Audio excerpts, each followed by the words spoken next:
So hello class 10th के प्यारे विद्यार्थियों, स्वागत करते हैं आप सभी का एक और नए वीडियो में। आज की इस वीडियो हम देख रहे हैं जो आपका मैथ का एग्जाम होने वाला है दिनांक 11 फरवरी 2026 को, उसके लिए काफ़ी जो महत्वपूर्ण प्रश्नों को लेकर के आ गए हैं। तो आप लोग वीडियो को अंत जरूर देखें, वीडियो काफ़ी इंपॉर्टेंट होने वाला है। और अगर चैनल पर नए हो तो वीडियो को लाइक करके चैनल को जरूर सब्सक्राइब कर देना, क्योंकि ऐसे वीडियो चैनल के माध्यम से आपको हमेशा मिलता है। वीडियो को लाइक करके चैनल को जरूर सब्सक्राइब कर देना। ये वीडियो हमारा कक्षा 10 के विषय गणित के लिए काफ़ी ज़्यादा महत्वपूर्ण होने वाला है, क्योंकि अगर आप इस वीडियो को देख करके जाते हो तो बहुत सा क्वेश्चन डायरेक्ट आपको एग्जाम में यहाँ से देखने को मिल सकता है। तो वीडियो को अंत तक देखना, अपने सारे दोस्तों से वीडियो को शेयर भी कर देना। और आपको मिल जाएगा डिस्क्रिप्शन में व्हाट्सएप चैनल का लिंक, वहाँ से लोग व्हाट्सएप चैनल को भी फॉलो करना, क्योंकि जैक बोर्ड से रिलेटेड आपको सबसे पहले आपको अपडेट वहीं पे मिलता है। तो व्हाट्सएप चैनल को फॉलो करना मत भूलना, उसका लिंक डिस्क्रिप्शन में दे दिया गया। चलिए फिर हम लोग वीडियो देर की वीडियो को स्टार्ट करते हैं। तो सबसे पहले प्रश्न से हम लोग देख रहे थे। सबसे पहला प्रश्न यहाँ पे आ जाता है MCQ, जो कि बोलता है आपका 156 का अभाज्य गुणनखंड के गुणनफल के रूप में लिखा जा सकता है। 156 को क्या लिख सकते हैं? तो सबसे पहले इसका निकाल लो गुणनखंड। 156 है हमारे यहाँ पे, इसको 2 से लगाओ तो कितना बार में लगेगा? 78 बार में लगेगा। फिर इसको 2 से लगाओ तो कितना बार में लगेगा? ये लगेगा 39 बार, 39 दूना का 78। फिर इसको 13 से लगाओ तो 13 दिया 39, यानी कि क्या क्या है? 2 गुना 2 गुना 13 गुना 3 आया।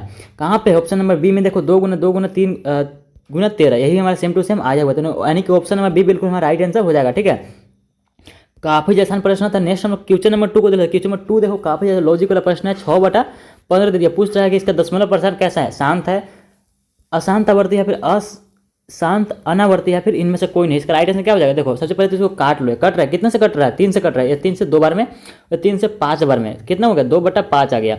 तो देखो अब हर में कौन सा है? हर यानी कि डिनोमिनेटर, यानी कि जो नीचे वाला भाग होता है, बटा के नीचे वाला जो भाग है क्या है हमारे पास? 5 है। 5 से करो तो कितना बार में कटेगा? 5 से लगा 5 एक बार में, यानी कि इसका गुणनखंड क्या क्या है? 5 गुना 1 आया।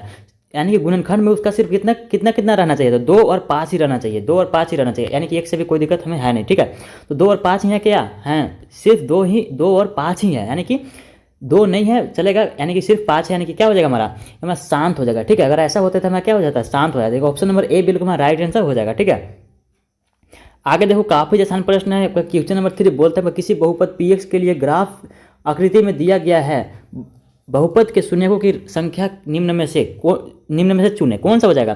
देखो इसको ध्यान से देखो, क्या क्या है। एक शख्स पे जो है, यानी कि px हमसे पूछा ना, तो एक शख्स पे जितना बार भी टच कर रहा है तो ये हमारा राइट आंसर हो जाएगा। सबसे पहले आप लोग यहाँ पे देखो, 1 बार 2 बार 3 बार 4 बार टच करेंगे, 4 इसका बिल्कुल हमारा राइट आंसर हो जाएगा। ठीक है, कहाँ पे? ऑप्शन नंबर बी बिल्कुल हमारा राइट आंसर हो जाएगा। ठीक है, 4। आगे देख लेते हैं हम लोग क्वेश्चन नंबर 4 हो। क्वेश्चन नंबर 4 बोलते हैं हमारा द्विघात बहुपद x² माइनस 7x प्लस में 12 के शून्यकों का योग निम्न में से चुने। ठीक है, इसका क्या बोल रहा है? शून्यक सबसे पहले निकालना है, फिर शून्यक 2 निकलता है हमारा, दोनों को फिर हमें ऐड करना पड़ेगा। दोनों शून्यक जो निकलता है अल्फा प्लस बीटा, इसको हम लोग ऐड करेंगे, फिर हमारा जो आंसर आएगा उसी को हमें बताना। देखो कैसे बनाते हैं इस चीज़ को।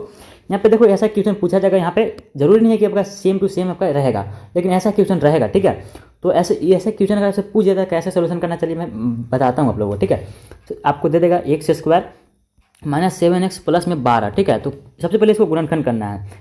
तो इसको 2 ऐसे भागों तोड़ना है कि इसको गुना करने के बाद 12 गुना x², यानी कि 12x² आना चाहिए, और जोड़ने घटाने पर 7x आना चाहिए। तो इसको कैसे लिख सकते हैं? माइनस का 3x माइनस का 4x लिख सकते हैं, प्लस में आपका 12 हो जाएगा। ठीक है, प्लस में आपका 12 हो जाएगा। इन लोगों को जोड़ के देखो, यानी कि माइनस माइनस दोनों जुड़ जाएगा, यानी कि -3x और माइनस में 4x, यानी कि माइनस का 7x हो जाएगा। और गुना करके देखो, सबसे पहले माइनस माइनस प्लस हो जाएगा, और 4 3 12 हो जाएगा, और x गुना x आपका x² हो जाएगा। ठीक है, कुछ इस तरीके से आपका आ जाएगा। फिर इसको इन दोनों में से कॉमन ले लो, फिर और इन दोनों में से कॉमन ले लो। यहाँ हमारे पास क्या है? x² माइनस 3x है, इसमें से हमारा x कॉमन आ जाएगा, बचेगा क्या है इसके पास बचा x, और इसके पास बचा 3 बचा। ठीक है, x माइनस का 3 माइनस में यहाँ पे हो जाएगा। इन दोनों में से भी कॉमन लो, क्या कॉमन आ जाएगा? 4 कॉमन आ रहा है। ठीक है, तो कॉमन हो गया तो यहाँ पे क्या बचेगा? x बचेगा, माइनस का यहाँ पे माइनस माइनस प्लस हो जाएगा फिर यहाँ पे, और 12 यहाँ पे बचेगा। ठीक है, यहाँ पे 3 बचेगा। अब इन सब में से कॉमन लो, क्या कॉमन आ रहा है? x माइनस का 3 कॉमन आ रहा है। फिर क्या बचा हमारे पास? x माइनस का 4 बचा। इन दोनों को साथ में लिख लो, x माइनस का 4 बचा। यहाँ से हमारा 2 शून्य मिल जाएगा, बीच में एक तो लाइन दे दो और इसके बराबर में 0 कर दो, यानी कि x माइनस 3 बराबर में 0 कर दो, और x माइनस 4 बराबर भी 0 कर दो। x माइनस 4 बराबर भी 0 कर दो। देखो यहाँ से x समान क्या आ जाएगा? x इधर माइनस में उधर जाके क्या हो जाएगा? प्लस में हो जाएगा, यानी कि x बराबर हो गया प्लस का 3, और दूसरा क्या हो जाएगा? x इधर माइनस में 4 उधर जाके क्या हो जाएगा? बराबर के उधर जाके प्लस 4 हो जाएगा, यानी कि प्लस का 4 हो गया। पहला शून्य हमारे पास 3 आया और दूसरा शून्य 4 आया, तो दोनों को जोड़ लो। पहला शून्य हमारे पास 3 है, दूसरा शून्य 4 है, तो दोनों को जोड़ने के बाद कितना हो जाएगा? 3 और 4 हमारा 7 हो जाएगा। 7 बिल्कुल हमारा राइट आंसर हो जाएगा। ठीक है, जो कि हमारा कौन सा ऑप्शन में बी बिल्कुल राइट आंसर हो जाएगा। ठीक है, आगे देखते हैं हम लोग क्वेश्चन नंबर 5। क्वेश्चन नंबर 5 बोलते हैं आपसे काफ़ी ज़्यादा आसान प्रश्न है, ऐसा क्वेश्चन आपका एग्जाम में आपका जरूर रहेगा। ठीक है, देखो क्वेश्चन 5 क्या बोल रहा है, रैखिक समीकरण दे दिया युग्म a1x प्लस में b1y प्लस में c1 बराबर में 0 तथा a2x प्लस में b2y प्लस में c2 बराबर में 0 का कोई हल नहीं होगा। कब कोई हल नहीं होगा?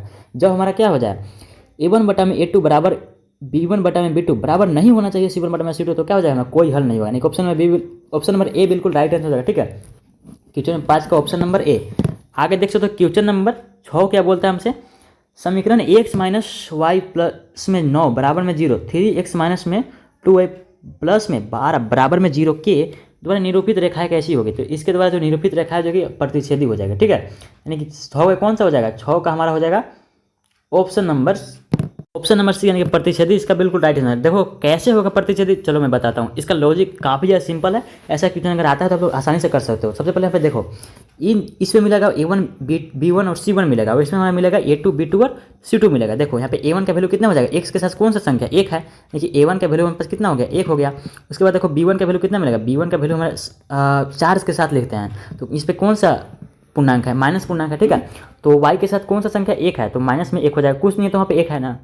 फिर c1 देखो, c1 कैसे निकालेंगे? जो हमारा कुछ चर उसके साथ नहीं जुड़ा हुआ, तो कौन सा हो जाएगा? 9 हो जाएगा। c1 बराबर 9 हो जाएगा। ठीक है, उसके बाद a2 निकालो। a2 यानी कि दूसरा समीकरण में देखो x के साथ कौन सा संख्या था? 3 है, तो a2 बराबर कितना हो जाएगा हमारा? 3 हो जाएगा।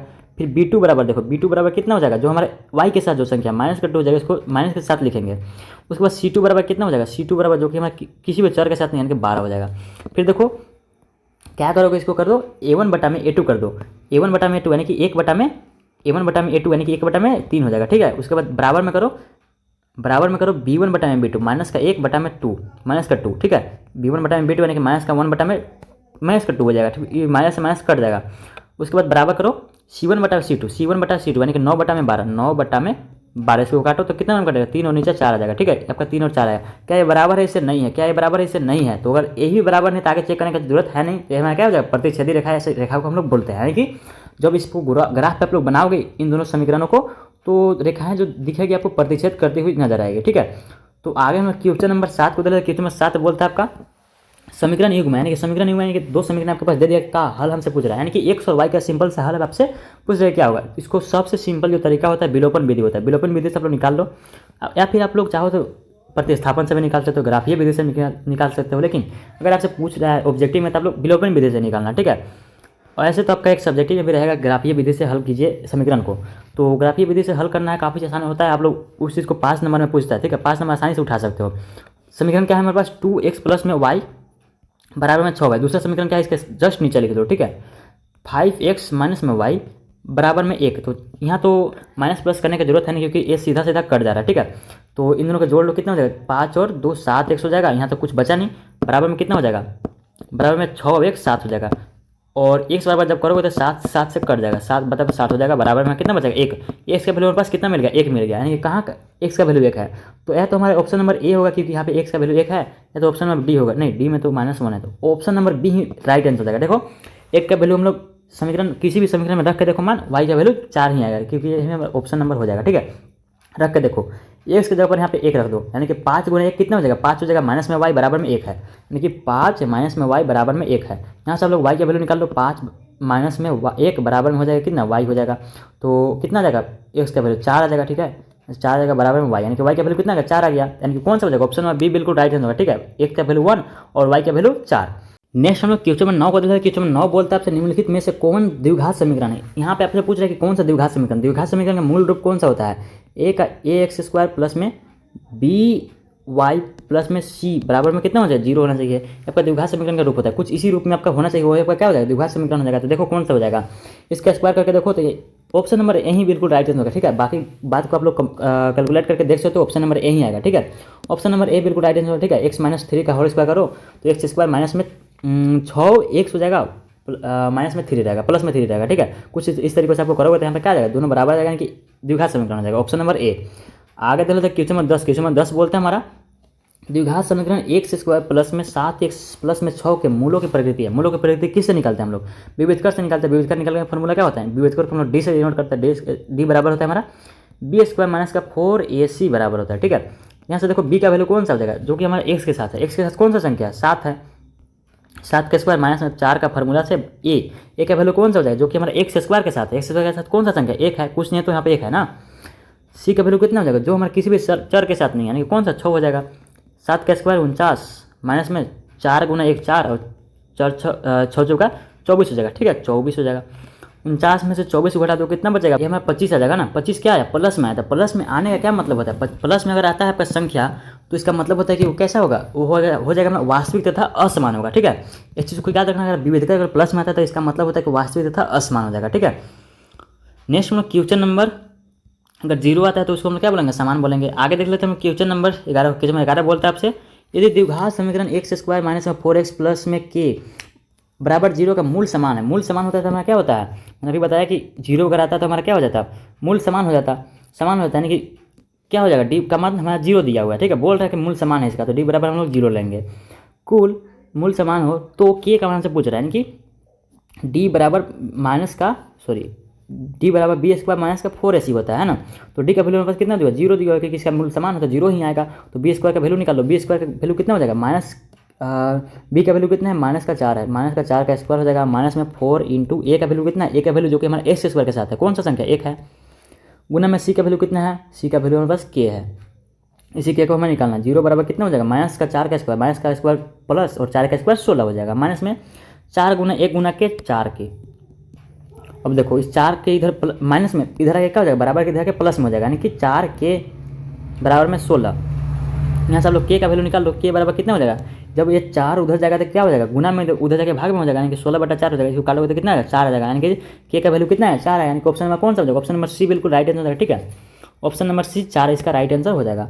आगे देख लेते हैं क्वेश्चन नंबर 12 को, काफ़ी आसान तरीके से हम लोग समझते हुए चल रहे थे। वीडियो को लाइक कर देना, चैनल को सब्सक्राइब करना मत भूलना, क्योंकि ऐसे वीडियो चैनल के माध्यम से आपको हमेशा मिलता है। वीडियो को लाइक कर देना और चैनल को भी सब्सक्राइब कर देना।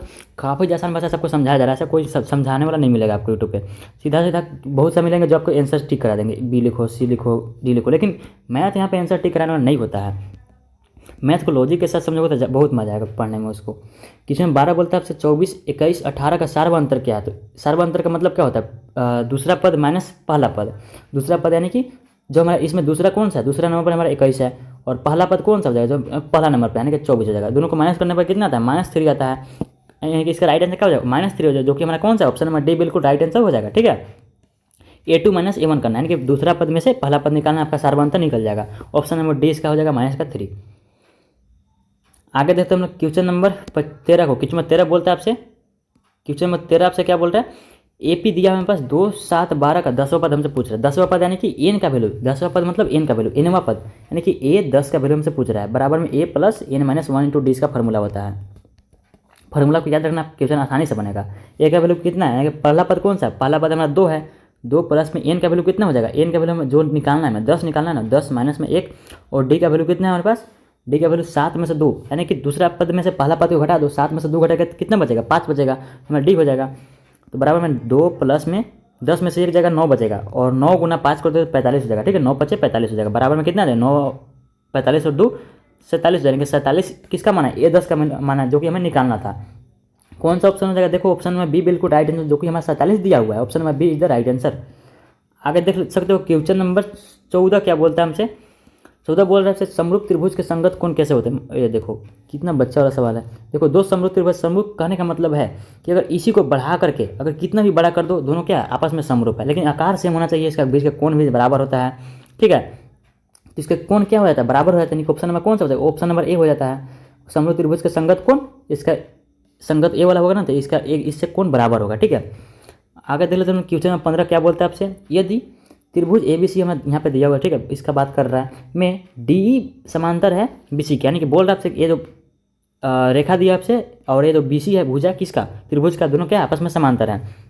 तो समांतर होता है क्या होता है, इसका गुण प्रदर्शित होता है, यानी कि ए डी बटा में डी बी हो जाएगा और ए ई बटा में ई सी, दोनों चारों आपस में बराबर हो जाएगा। ठीक है, देखो कैसे होगा, बोल रहा है आपसे कि बी डी का मान 7.2 दिया हुआ है। देखो ए डी बटा में बी डी हो जाएगा। ठीक है, एक प्रमेय होता है, ए डी बटा में डी बी हो जाएगा, बराबर में क्या हो जाएगा, ए ई बटा में ई सी हो जाएगा। ठीक है, ए ई बटा में ई सी हो जाएगा। ठीक है, इस फॉर्मूला पर बैठाएंगे हम लोग को वैल्यू मिल जाएगा। बोल क्या है कि बी डी का वैल्यू 7.2 दिया है, यानी कि ये जो बी डी है इसका वैल्यू कितना 7.2 दिया है, यानी कि इसका वैल्यू कितना है हमारे पास 7.2 है, 7.2 है। उसके बाद आपसे क्या बोल रहे हैं, ए का वैल्यू 1.8 है, यानी कि ये जो ए है इसका वैल्यू कितना है हमारे पास 1.8 है, यानी कि इसका वैल्यू कितना है हमारे पास 1.8 है, बटा में इसी का वैल्यू 5.4 है, 5.4 है इसी का वैल्यू। ठीक है, ये हमारा इसी है, इसी के जगह पर 5.4 लिखेंगे। हमसे क्या पूछ रहा है, एडी का मान पूछ रहे हैं कि ये जो एडी है इसका मान हमसे पूछ रहा है। देखो काफ़ी आसान बन गया। अब आसानी से हल करोगे इसका आंसर आ जाएगा। इस पॉइंट से पॉइंट पूरा दो और पॉइंट खत्म है। 18 दूना का 36, 18 3 54, 1/3 आ जाएगा यहाँ पे। ठीक है, तो इस 7.2 जो इधर है ये हमारा ऊपर वाला से गुना हो जाएगा और एडी जो है 3 वाला से गुना है। तीसरा तीसरे गुना देखो, इस ए इससे गुना होता है और हमारा इससे गुना होता है, आप लोग को पता होगा। ठीक है, तो कर दो गुना, यानी कि 7.2 जब 1 से गुना होता है क्या बचेगा, बस 7.2 ही बचेगा। ठीक है, बराबर में 3 जब एडी से गुना तो क्या हो जाएगा, 3 एडी हो जाएगा, 3 एडी हो जाएगा। ठीक है, उसके बाद क्या करो कि इस 3 से इसको काटने की कोशिश करो। पॉइंट है, पॉइंट को भी मत देखो, पॉइंट बाद में लगा देना, क्योंकि एक पॉइंट के बाद 0 है, पॉइंट एक संख्या के बाद पॉइंट है, तो एक संख्या के बाद पॉइंट को लगा देना। ठीक है, तो एडी बराबर यहाँ से क्या हो जाएगा, 3 को उधर बचे तो क्या आ जाएगा, 7.2 बटा में 3 हो जाएगा। इसको 3 से इसको काटने की कोशिश करो। 3 से जब इसको काटोगे तो 7 दूना का 14 3 दूना का 6 2 और बचा कितना, 1 बचा 12, यानी कि 4 हो गया। तो क्या आ जाएगा, एडी बराबर हमारे पास कितना आ जाएगा, एक संख्या के बाद पॉइंट था, यानी कि 2.4 हो जाएगा। 2.4 कहाँ पे है हमारा, 2.4, यानी कि ऑप्शन नंबर सी बिल्कुल राइट आंसर हमारा हो जाएगा। ठीक है, ऑप्शन नंबर सी 2.4 सेंटीमीटर। आगे देखते हैं हम लोग क्वेश्चन नंबर, आई होप कि आप लोग को समझ में आ गया, काफ़ी आसान प्रश्न है। 16 बोलता है आपसे त्रिभुज ABC में AB बराबर दिया हमारे पास 6√3 और बोलता है आपसे कि AC बराबर 12 सेंटीमीटर, BC बराबर 6 सेंटीमीटर, तो कौन बी हमसे पूछ रहे हैं, तो कौन बी हमारा कितना 90 डिग्री आ जाएगा। आगे देख लेते हैं क्वेश्चन नंबर 17 बोलता है आपसे बिंदु 2,3 और 4,1 के बीच की दूरी है, इन दोनों के बीच की दूरी हमसे पूछ रहा है कि इन दोनों के बीच की दूरी क्या है। दूरी सूत्र क्या होता है, दूरी सूत्र होता है आपका, दूरी सूत्र को डी से अगर डिनोट करते हैं तो क्या हो जाता है, x2 - x1 का होल स्क्वायर, x2 - x1 का होल स्क्वायर, x2 - x1 का होल स्क्वायर हो जाता है। और आपसे क्या बोलता है, प्लस में y2 - y1 का होल स्क्वायर, y2 - y1 का होल स्क्वायर हो जाता है। ठीक है, कुछ इस तरीके से इसका सूत्र होता है दूरी सूत्र निकालने का। देखो अब इसको फॉर्मूला पे लिखो, आपका वैल्यू आ जाएगा। फॉर्मूला पे मान को बैठा दो, हम लोग इधर सोल्यूशन करते हैं, उसके बाद हम लोग इधर आएंगे। देखो यहाँ पे x2 का वैल्यू कितना है, जो कि हमारा सेकेंड देखो x2 का वैल्यू कितना है, इसमें देखो जो हमारा ये जो हमारा है इसमें पहला संख्या कौन सा 4 है, 4 हमारा x2 हो जाएगा, माइनस में x1, इसमें हमारा पहला संख्या कौन है 2 है, 2 हो जाएगा, इसका का स्क्वायर कर दो। प्लस में y2 का वैल्यू कितना है, y2 यानी कि इसमें हमारा दूसरा संख्या कौन सा 1 है, माइनस में हमारा कितना हो जाएगा, इसमें जो दूसरा संख्या यानी कि 3 हो जाएगा, हमारा y2 का वैल्यू हो जाएगा, सबका स्क्वायर हो जाएगा होल स्क्वायर। डी इक्वल कितना हो जाएगा, 4 में से 2 जाएगा 2 और 2 का स्क्वायर 4 हो जाएगा, सीधे 4 लिख लो। प्लस में 1 में से 3 जाएगा, माइनस का 2 बचेगा और माइनस का स्क्वायर प्लस हो जाएगा और 2 का स्क्वायर 4 हो जाएगा। ठीक है, 4 + 4 सबका रूट, यहाँ पे रूट है ना, यहाँ पे रूट है हमारा, और 4 + 4 कितना हो जाता है, रूट का हमारा 8 हो जाएगा, यानी कि डी का वैल्यू कितना है, रूट का 8 आया। डी इक्वल तो हमारे पास कितना है, रूट का 8 आया। तो 8 को हम लोग क्या लिख सकते हैं, 8 को हम लोग लिख सकते हैं 2 × 2 × 2 करके, देखो गुना 8 ही आएगा ना, और अंडर रूट से 2 संख्याओं के बदले एक संख्या बाहर निकाल सकते हैं हम लोग। डी इक्वल टू कितना हो जाए, 2 संख्या के बदले एक संख्या बाहर निकल जाए, नीचे अंदर बचा सिर्फ एक संख्या, यानी कि 2√2 इसका बिल्कुल राइट आंसर हमारा हो जाएगा। कहाँ पे ऑप्शन नंबर सी में देखो 2√2 सॉरी, ऑप्शन नंबर डी में देखो 2√2 दिया है, यानी कि ऑप्शन नंबर डी बिल्कुल हमारा राइट आंसर हो जाएगा। ठीक है, 17 का ऑप्शन नंबर डी हो जाएगा। आगे देख लेते हैं हम क्वेश्चन नंबर 18। क्वेश्चन नंबर 18 क्या बोलता है, बोल रहा है आपसे कि 2,5 तथा 4,7 को मिलाने वाले रेखाखंड का मध्य बिंदु हमसे पूछा है। तो मध्य बिंदु निकालने का भी एक फॉर्मूला होता है। मध्य बिंदु मान लो एम है, तो इसका फॉर्मूला क्या होता है, मध्य बिंदु अगर पूछेगा तो x1 प्लस में x2 बटा में 2 y1 प्लस में y2 बटा में 2, इस फॉर्मूला पे आपको रखना है, यानी कि जहाँ की y1 का वैल्यू कितना है हमारा, y1 का वैल्यू है y1 का वैल्यू तो 7 है, सॉरी 5 है, और y2 का वैल्यू कितना है, y2 का वैल्यू 7 है, और x1 का वैल्यू मेरे पास 2 है, और x2 का वैल्यू मेरे पास 4 है। ठीक है, इसके वैल्यू पर हम लोग मान को रखेंगे, आपका आंसर आ जाएगा। एम इक्वल टू कितना हो जाएगा, x1 का वैल्यू कितना 2 है इसमें देखो, और प्लस में x2 का वैल्यू कितना है, इसमें देखो पहला संख्या 4 है, बटा में 2, इसको 4 + 2 कितना लिख सकते हैं हम लोग, 8 लिख सकते हैं, तो 6 लिख सकते हैं, 4 + 2 हमारा 6 डायरेक्ट लिख दे रहे हैं हम लोग, ताकि जगह हमसे हमारे पास बच जाए। कोमा y1 का वैल्यू कितना है, y1 का वैल्यू इसमें देखो सॉरी इसमें देखो दूसरा संख्या कौन सा 5 है, और y2 का वैल्यू कितना है, इसमें दूसरा संख्या 7 है, 5 और 7 कितना हो जाएगा 12 हो जाएगा, 12 बटा में 2 हो जाएगा, काट लो 3 बार में कटेगा, 6 बार में कटेगा, यानी कि एम इक्वल टू कितना आएगा 3,6 आ गया। कौन सा हो जाएगा, ऑप्शन नंबर में देखो ऑप्शन नंबर सी बिल्कुल राइट आंसर हो जाएगा 3,6।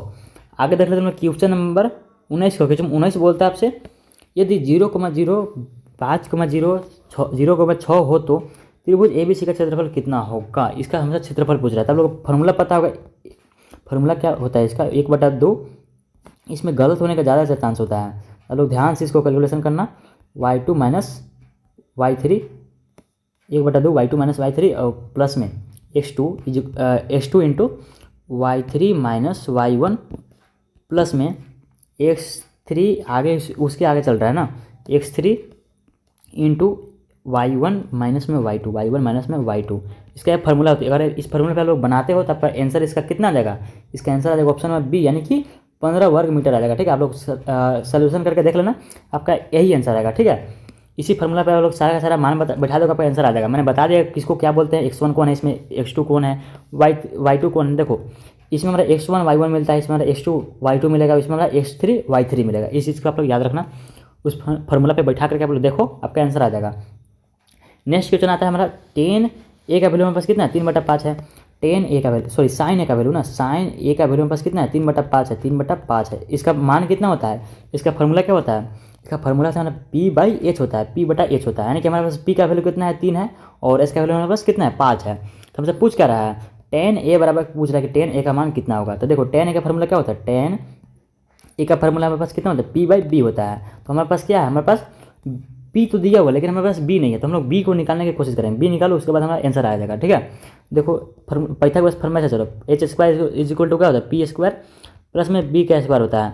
काफ़ी आसान भाषा में आपको बताया जा रहा है। ठीक है, h का स्क्वायर यानी 5 का स्क्वायर, यहाँ पे h का वैल्यू तो हमारे पास है दिया हुआ है, बराबर में p का स्क्वायर भी हमारे पास दिया हुआ है, जो कि हमारा 3 हो जाएगा, 3 का स्क्वायर हो जाएगा, क्योंकि फार्मूला में स्क्वायर है। फिर b का स्क्वायर, जो कि हमें b निकालना है, ताकि हम यहाँ पे रख के हम अपना मान निकाल सकें। तो 5 का स्क्वायर कितना हो जाता है, 25 हो जाता है, 25 बराबर में 3 का स्क्वायर 9 प्लस में b का स्क्वायर, और यहाँ पे देखो b का स्क्वायर बराबर कितना हो जाएगा, इस 9 इधर प्लस में इधर क्या हो जाएगा, माइनस में हो जाएगा, यानी कि 25 माइनस में 9।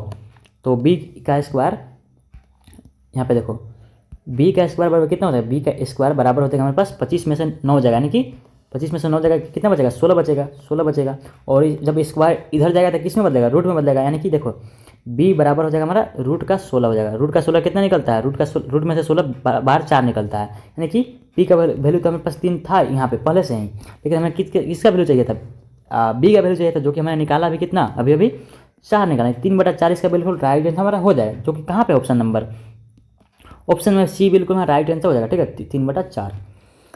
आई होप कि आप लोग समझ में आ गया। नेक्स्ट देखो क्वेश्चन में काफ़ी आसान प्रश्न है। देखो बोल क्या है आपसे, 2 sin स्क्वायर a बराबर 1 है तो कौन a का मान हमसे पूछ रहा है। देखो 2 sin स्क्वायर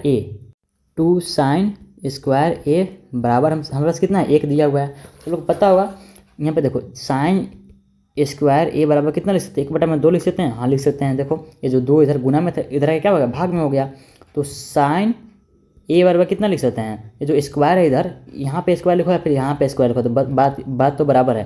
तो इसलिए क्या हो जाएगा, इधर आके स्क्वायर इधर आके रूट में बदल जाता है ना, 1/2 यानी कि साइन a बराबर कितना हो गया हमारे पास, साइन a बराबर हो गया हमारे पास 1/√2 हो गया। ठीक है, 1/√2 हो गया, क्योंकि 1 का रूट करोगे तो आपका कितना 1 ही निकलता है। तो 1/√2 किसका मान होता है, एक सेकंड मैं ऊपर वाला मिटा देता हूँ। तो हमारे यहाँ पे साइन a बराबर √2 आ गया ना, तो यहाँ से हम लोग को किसका मान निकालना है, हमें a का वैल्यू निकालना है। a का वैल्यू हमसे पूछ रहा है, कौन a का मान हमसे पूछा है ना, एक सेकंड, कौन a का मान हमसे पूछा है। तो अब देखो कैसे निकालेंगे इसको। तो साइन a बराबर हमारे पास 1/√2 आ गया, तो 1/√2 किसका वैल्यू होता है, 1/√2 जो हमारा वैल्यू होता है, ये हमारा साइन a बराबर कितना हो जाएगा, 1/√2 हमारा वैल्यू होता है साइन में कितना डिग्री का, साइन 1/√2 को हम लोग लिख सकते हैं 60 डिग्री, सॉरी 45 डिग्री ना, 45 डिग्री।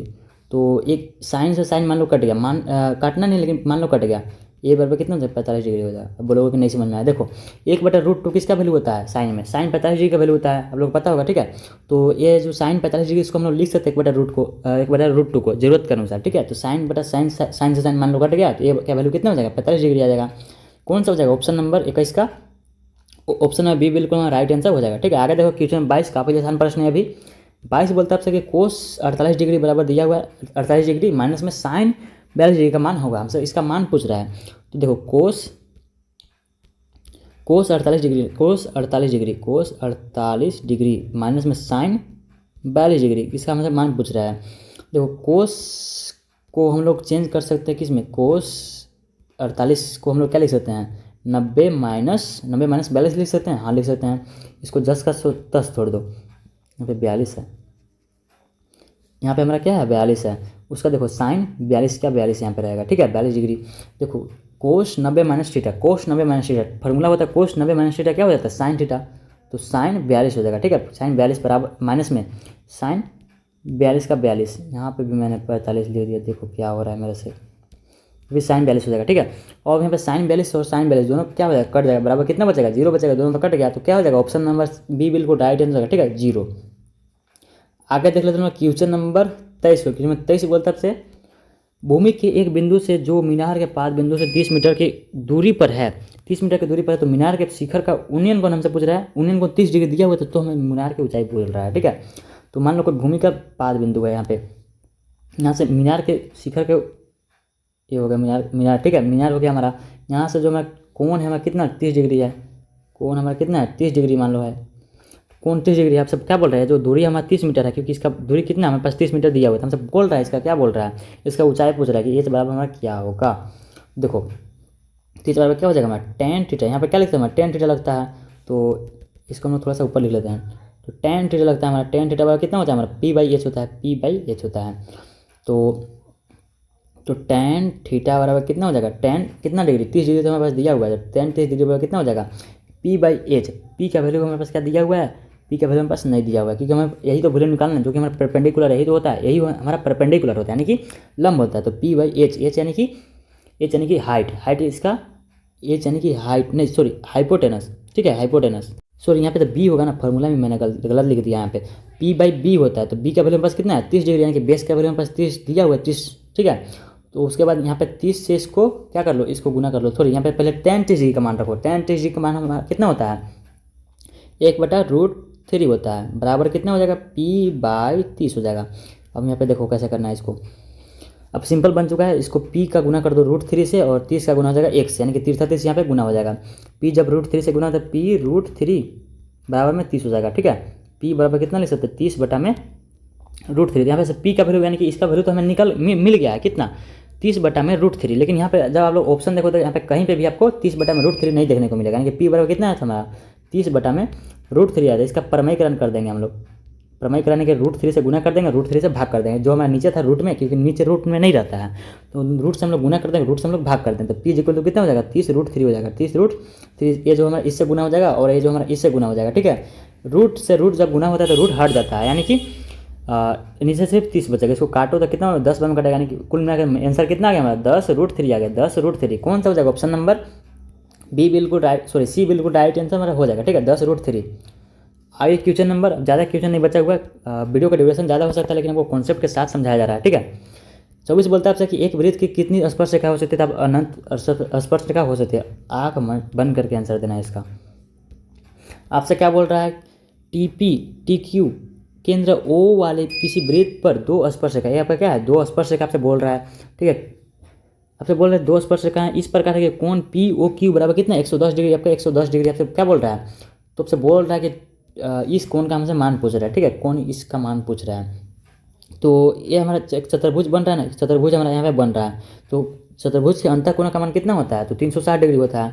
और आप लोग पता होगा कि ये जो हमारा स्पर्श रेखा वृत्त के त्रिज्या के बाद बीच में जो कोण बनता है ना 90 डिग्री का कोण बनता है, ठीक है।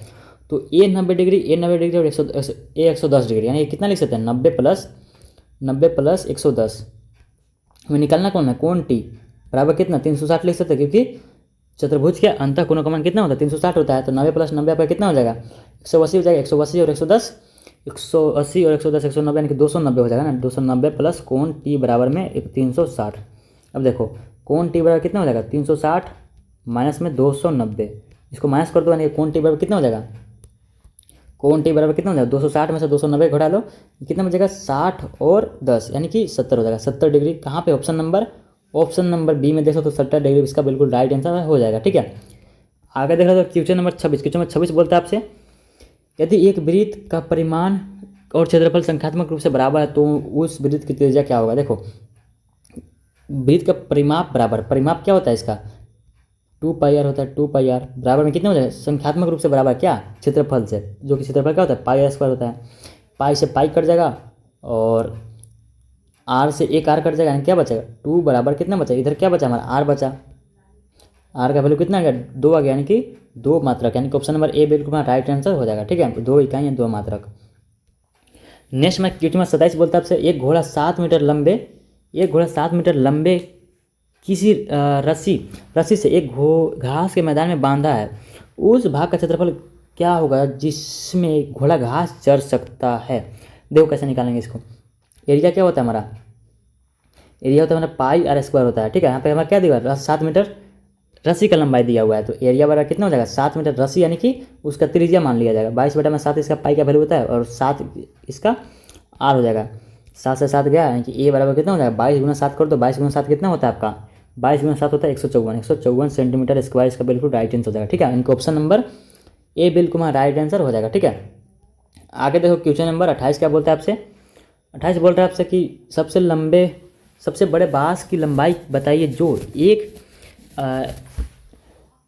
एक 12 मीटर लंबे 9 मीटर चौड़े और 8 मीटर ऊंचे कमरे में रखी जा सकती है। देखो मान लो कोई कमरा है, तो इसमें सबसे लंबा बांस कहाँ आप लोग रख सकते हो, ऐसे रखोगे नहीं, ऐसे रखोगे नहीं, अगर आप लोग इस बांस को टेढ़ा हो तो सबसे लंबा बांस यहाँ पर रखा जा सकता है। ठीक है, तो इसी का लंबाई हम लोग निकालेंगे, आपका आंसर आ जाएगा। तो बिकन इसको क्या बोलते हैं हम लोग, बिकन बोलते हैं। तो बिकन बराबर कितना होता है हमारा रूट का होता है एल का स्क्वायर प्लस में बी का स्क्वायर प्लस में एच का स्क्वायर, यानी कि यहाँ क्या होता है एच हमारा ऊंचाई है, बी हमारा क्या है बेस है, यानी कि नीचे की तो बी हमारा क्या चौड़ाई है, और एल क्या हमारा लंबाई है।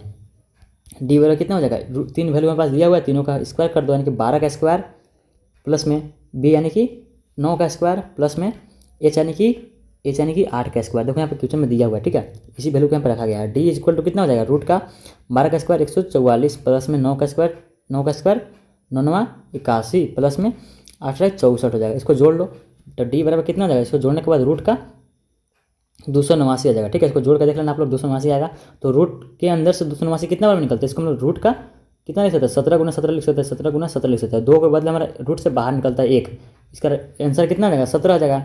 ये कौन सा हो जाएगा 17 मीटर, यानी कि ऑप्शन नंबर बी बिल्कुल हमारा राइट आंसर हो जाएगा। ठीक है, आगे देखते हैं क्वेश्चन नंबर 29 क्या बोलते हैं हमसे। उच्च वर्ग सीमा एवं संचयी बर्मवार्ता के बीच खींचे गए आलेख को क्या कहते हैं, खींचे गए आलेख को हम लोग क्या कहते हैं, ऑप्शन नंबर ए, यानी कि सेक कम प्रकार के तौर आपका एक क्वेश्चन पूछा है, यानी कि ऑप्शन नंबर ए बिल्कुल हमारा राइट आंसर हो जाएगा। ठीक है, आगे देखो क्वेश्चन नंबर 30 क्या बोलते हैं, निम्नलिखित में से कौन सी किसी संख्या की प्रायिकता नहीं हो सकती है। तो देखो प्रायिकता जो होता है हमारा हमेशा 0 से 1 के बीच में होता है, 0 से 1 के बीच में होता है, लेकिन यहाँ पे ऑप्शन नंबर बी को देखो क्या 1.5 है, यानी कि 1 से हमारा ज़्यादा है, यानी कि ऑप्शन नंबर बी बिल्कुल राइट आंसर हो जाएगा। ठीक है, जो कि किसी भी घटना की प्रायिकता नहीं हो सकती है। ठीक है, तो ये था हम लोग का कक्षा 10 के लिए काफ़ी ज़्यादा most important question. I hope कि आप लोग वीडियो को लाइक कर देना और चैनल को सब्सक्राइब करना मत भूलना। मिलता है किसी नेक्स्ट वीडियो में, तब तक के लिए बाय बाय। ऐसे वीडियो चैनल के माध्यम से आपको ऐसा मिलता है।